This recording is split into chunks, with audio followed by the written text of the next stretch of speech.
రాశి వారికి నేను చెప్పిన పరిహారం చేసుకుంటే మీకు ఈ మాసంతో యోగిస్తుంది. అది ఏమిటి అంటే, ఈ ఫిబ్రవరి మాసం ముఖ్యంగా మాఘమాసము. మాఘమాసం అనగా శివకేశవులు ఇద్దరికీ కూడా చాలా ప్రీతికరమైన మాసము. శివుడు అభిషేక ప్రియుడు, విష్ణువు అలంకార ప్రియుడు.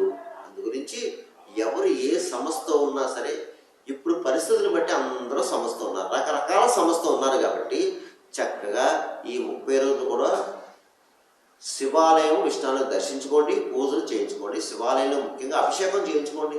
శివుడికి అభిషేకం ఇష్టం, చేయించుకోండి.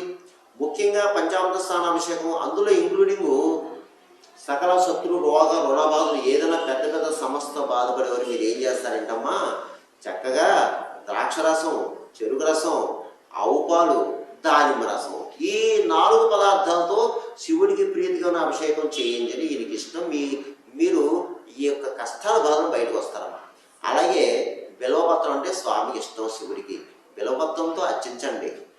అలాగే ముఖ్యంగా ఇంకా పెద్ద పెద్ద సమస్యతో ఉండేవారు అన్నాభిషేకం చేయించండి. శివుడికి అన్నాభిషేకం చేయించుకుంటే చాలా మంచిదమ్మా, చాలా మంచిది, చాలా మంచిది. ఆయన సంతుష్టి అవుతాడు, మీరు అడిగింది ఇస్తాడు. ఎందుకంటే ఒక శివుడు మాత్రమే మనం అడిగింది ఇస్తాడు, మన బాధ అర్థం చేసుకుంటాడు. విష్ణువు ఇవ్వడం కాదు, విష్ణువుకి అసలు లేట్ చేస్తారండి. అందుకని చక్కగా శివుని ఎంత ఎక్కువ ప్రార్థించుకుంటే అభిషేక అర్చన పూజలు చేసుకుని అంతా మంచిది.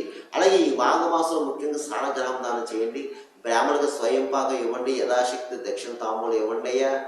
అలాగే ముఖ్యంగా పితృదేవతలు ఉన్నవారు ఈ మాఘమాసంలో పితృదేవతలు ఎవరైనా ఉంటే పితృకార్యాలు చెయ్యండి, పిండ ప్రదానం చెయ్యండి. లేదంటే బ్రాహ్మణికి పితృదేవత పేరు చెప్పి స్వయం పాకం దానం చేయండి, యథాశక్తి దక్షిణ తాంబూలం ఇవ్వండి, వస్త్రాలు పెట్టండి. మీ శక్తి, మీ ఇష్టం. ఎందుకంటే మనం ఎన్ని పూజలు పురస్కారాలు చేసినా పితృదేవత ఆశీస్సు అనేది ఏది జరగదు. పితృదేవత ఆశీస్సు ఉండాలంటే పితృ కార్యాలు చేయాలి. నదీ స్నానం చేయండి, బావి స్నానం చేయండి, సముద్ర స్నానం చేయండి. ఇలా వీలు కాని వారు ఉంటారు, ఎందుకంటే టౌన్లోను సిటీలో ఉండవు. కాబట్టి చక్కగా ప్రతి పూజా చూసిన గంగాజలం అమ్ముతున్నారు, గోజలం ఉంటుంది, గోపంచకం ఉంటుంది, చక్కగా తెచ్చుకోండి. స్నానం చేసి నీటిలో వేసుకోండి, కాస్త కళ్ళు వేసుకోండి. ఎందుకంటే సముద్ర స్నానంతో లెక్కది.